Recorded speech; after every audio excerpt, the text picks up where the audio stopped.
and welcome to the Giraffe Social Media Podcast. It's what social media managers are talking about.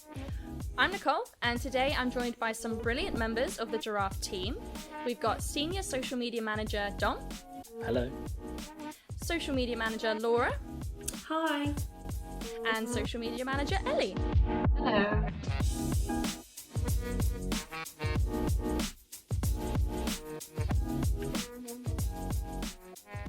So in today's March Newsfeed review, we're chatting about some of the major things that have happened on social last month, some things you may already have known about and some things you may have missed. This includes a new super follows feature on Twitter and even a secret TikTok playlist feature. There's lots to discuss today. So Ellie, why don't you start us off? I hear there's some Instagram story features coming out that will be really useful for social media managers like us. For sure, yeah. So this is apparently one of Instagram's most requested features on their app, but it's actually the ability, I think a lot of apps already have it, like TikTok have it, where you can create it and then save it as a draft. And they have that for their posts at the moment, but not for their Instagram story feature.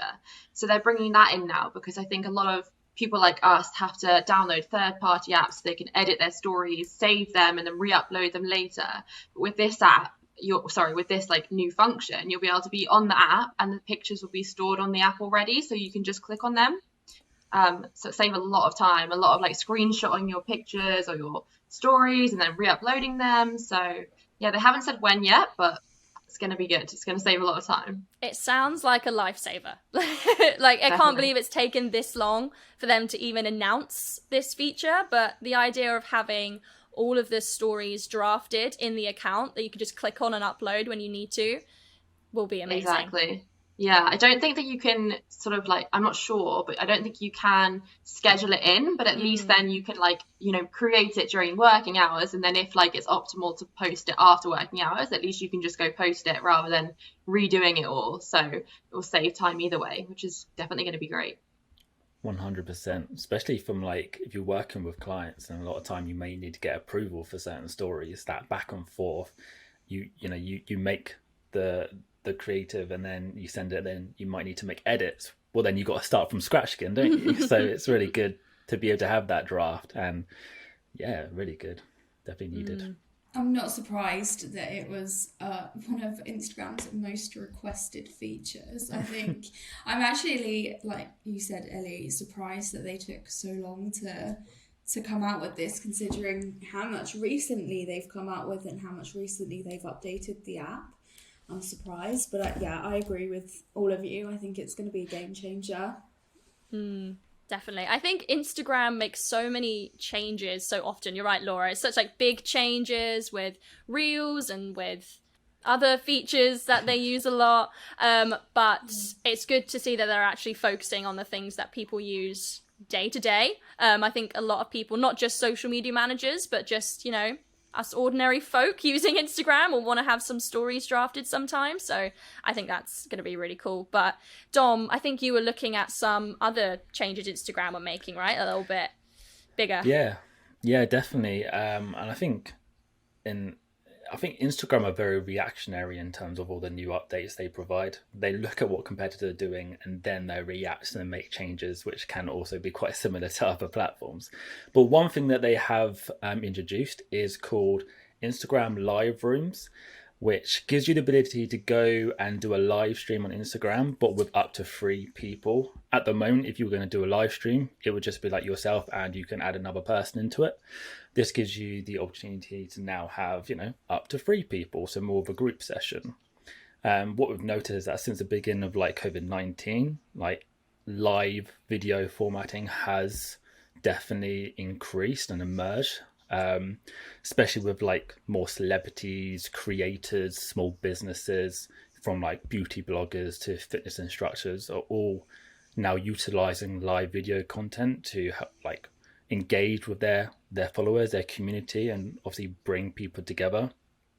So what's great is that live video opens up more opportunity to be creative, from creating like a talk show to if you're a musician, you or you're in a band, you can sort of create a jam session, or even co-create a session with other artists.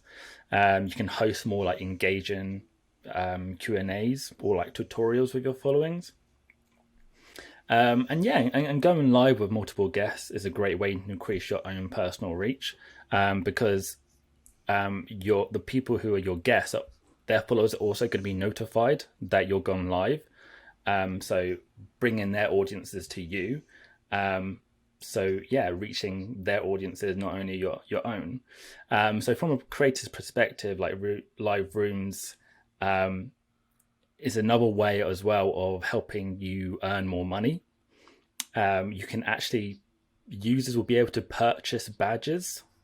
And what badges basically is like, it will appear next to a user's name throughout the live video. So like they're like essentially a top fan, like what YouTube do, where you can do like live super chats and stuff like that. But yeah, essentially you can buy a badge to be like a top fan, and then your comment will stand out compared to others. Great way, to build, brand loyalty, as well as a creator earn money yourself. So yeah, I think going forward, we'll definitely see more of a collaboration between brands and creators on this. It'd be a great way for brands to promote new products to new audiences and overall grow your community. Yeah, definitely. I mean, I've seen do you guys ever see it when celebrities use Instagram Live and then they like bring in a fan, or like they bring in one person and they have these like conversations? I see that all the time. So the opportunity for the celebrities to bring in like multiple fans at once would be really cool. And also, like you said, Dom, like maybe having more interviews, and it'd be really good for musicians as well, like having like a live band or something. That could be really fun. I'd love to know, like, would you guys ever use Instagram Live? Do you think it's just for celebrities and for brands? Like, would you ever use it personally? I personally wouldn't, because I feel like I don't have a reason to. I don't have a purpose to as such. I did accidentally go live once, very embarrassingly, on a night out, and it panicked me.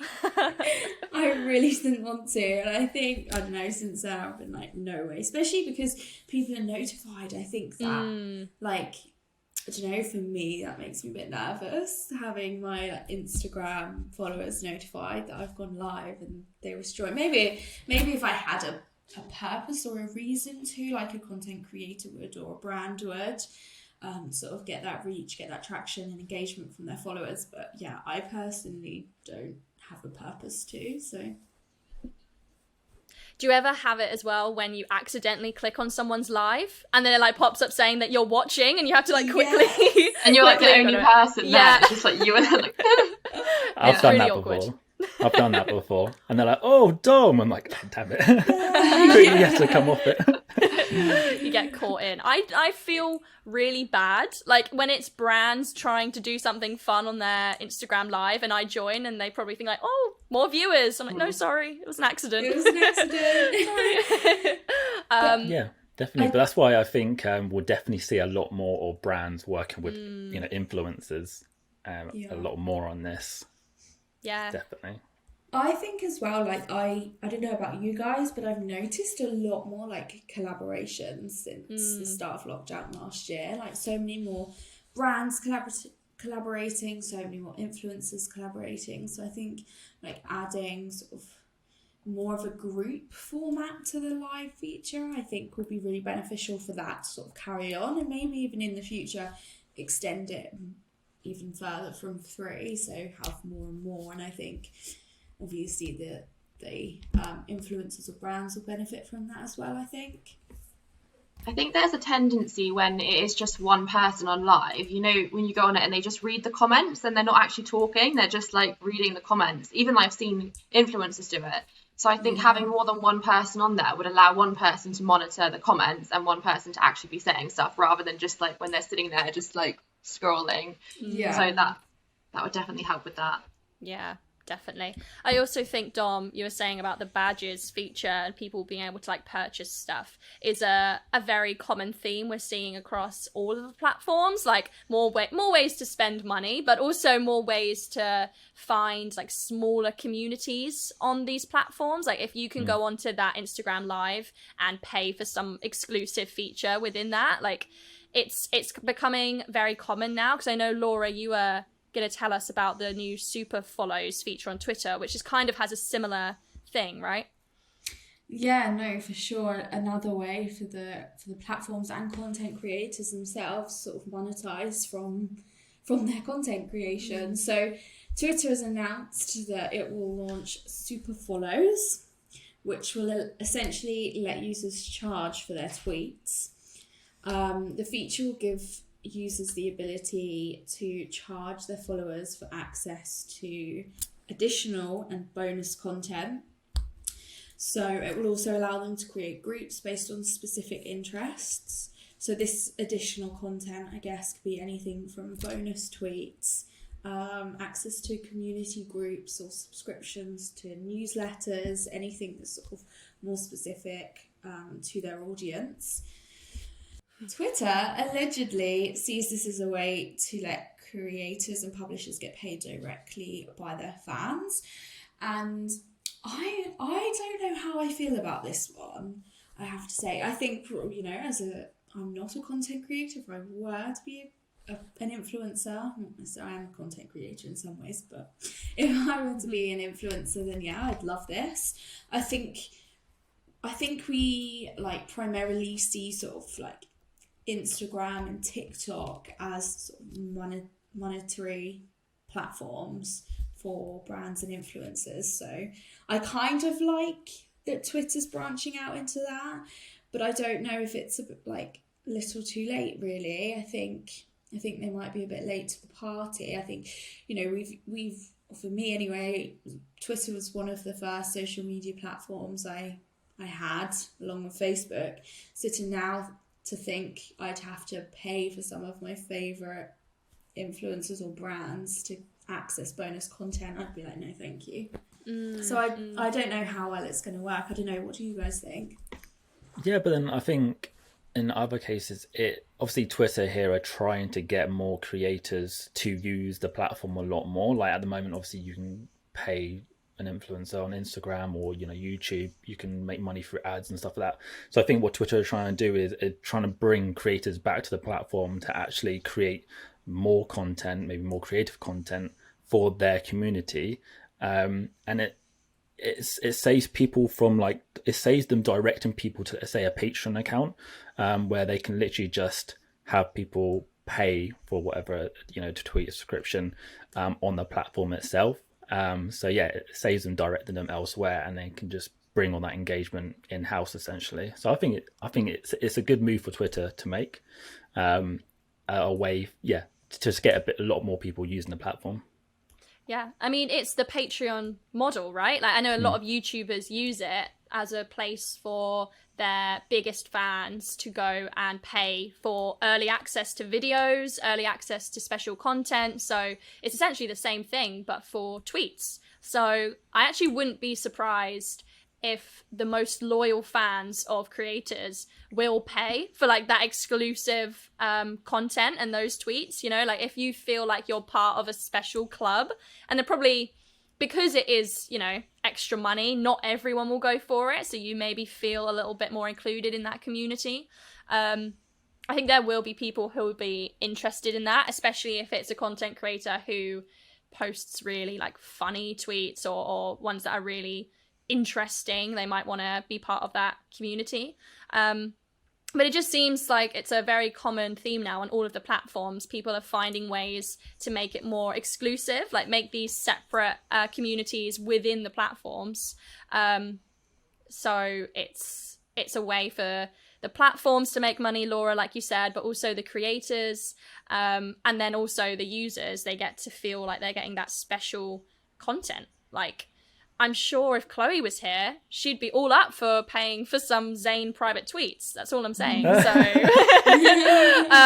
and same with me, like with some celebrities, if I really liked them, maybe I would pay for some exclusive content. I just feel like, I don't know, playing devil's advocate, why would I pay for something when I've had it free all this time? Like, that to me doesn't make sense, because although it's like bonus content, additional content, how, I guess kind of the question is, how different is that going to be from what's being published on other platforms and from what's been published before? Because if it's a funny tweet, I see hundreds of funny tweets. I'm not going to pay to see one. Like, and are people going to do it? I just don't know. Yeah.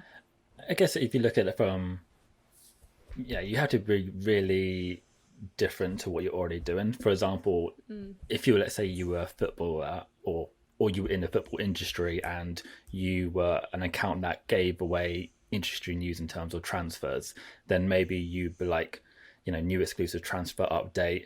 If you want to hear about which player is moving to where, then, purchase this tweet or whatever the saying is, to, get all the exclusive information. So it is little things like that, like news, like bloggers and things like that, I think could utilize that. Yeah, definitely. Even like celebrity updates, like, people love like hearing what Taylor Swift is up to. If there's like a private account that you pay for and get like those little tweets saying like, Taylor Swift was spotted here, Taylor Swift doing her shopping. I think, Laura, you'll be surprised at how many people would pay for exclusive tweets and content. So it'll be interesting to see how that goes. And I think you're right, like it needs to be something extra. It needs to be something special for people to actually go through with the purchase. But it's really interesting that Twitter have come forward with this. But Laura, maybe you're right, it is a bit late to the party. I could imagine this a few months ago, it is a bit late, but we'll see what happens. My update for you guys, we're switching to another platform, was TikTok related. So they've now introduced an ad library similar to the Facebook ad library, but one for TikTok. So you can go on there and see what TikTok ads are running at the moment for any brand, what's performing best. And I think that's really fun that they've done that, because we're in a time where a lot of people are curious about TikTok ads. Maybe they haven't run them yet, but they've been seeing them. They're not sure how they work. And the opportunity to go somewhere and see what other brands are running and then seeing what you can do, it makes total sense. And I think it's a really interesting feature, and one for social media managers like us to look at and see what's going on out there. Do you guys use the Facebook ad library feature much? Will you use the TikTok one? What do you think about that? It's definitely a good way to do some like competitor analysis, especially as where like TikTok is so new for ads as well. And I like their slogan, is it like create TikToks, not ads, or something like that, isn't it? So I think it's definitely a good way of like getting some inspiration of what other brands are doing out there, so that you're not making your own ads be so ad related, and make them related to what the platform is, more that raw organic sort of content. So yeah, I think it's great. Yeah, no, I agree. I use the ad library feature on Facebook. I actually find it more beneficial to go through to brands' Facebook pages and then through to page transparency and see the ads that way, because I find ad library doesn't always show all the ads. So I hope that TikTok learn from that. I agree with you, Dom. I think TikTok having their own ad library will be great, and I think it will also encourage more brands to again like keep thinking outside the box, like what's already been done, what hasn't been done, all of that. I think that's a really great way, because TikTok, as we said, like it's kind of a completely different platform to other social platforms, so it'd be interesting to see for sure. Yeah, I definitely think that people on TikTok do advertising better than like on Instagram it's always immediately obvious when like it's an advert, whereas on TikTok I'll be watching it and it will make me giggle and then I'll see it's like sponsored. So it'd be really interesting to see the comparisons, and maybe, you know, ideas for advertising on TikTok can translate over to different platforms as well, so they can, you know, offer content rather than, you know, like you were saying, Dom, just being an ad. Like they actually are there to entertain or to inform or something. 100%, completely agree with you as well. Whenever I'm on TikTok, you just don't notice the ad until you actually look at the bottom and it says sponsored. You're like, oh, okay. Just thought this was like a normal video, you know? So yeah, I totally agree with that. Yeah, I think that'll be really important to the platform. And now that they know that so many people want to advertise, they want to make sure that the platform doesn't feel too ad heavy, most like. So that's why they're really encouraging people to create more exciting and different ads on the platform, which is really fun and a great opportunity for us as well. So I'm just going to finish off the episode with something that I saw earlier today, which is that apparently TikTok will be adding a playlist feature to the app, which I can't stress enough how helpful that will be. All of my likes are just all over the place, and if I could put them into different playlists like food, fashion, all this stuff, different stuff, it would be so helpful, because I've spent so long scrolling through my TikTok likes to try and find a video, and it's so difficult to find them in your likes because they all move and you just don't know what's going on. So I'm really excited about this, if you can't tell. It also means that content creators can like have playlists as well on their page, which would be really cool. I think it's similar to the Instagram story news. It's something that's just so obvious that should already be a thing but isn't there. So I think that will be really cool for people, and especially people like me who constantly finds recipes on TikTok. That's like food TikTok is my place. So I'd love to be able to put all my recipes in one place. I would love that.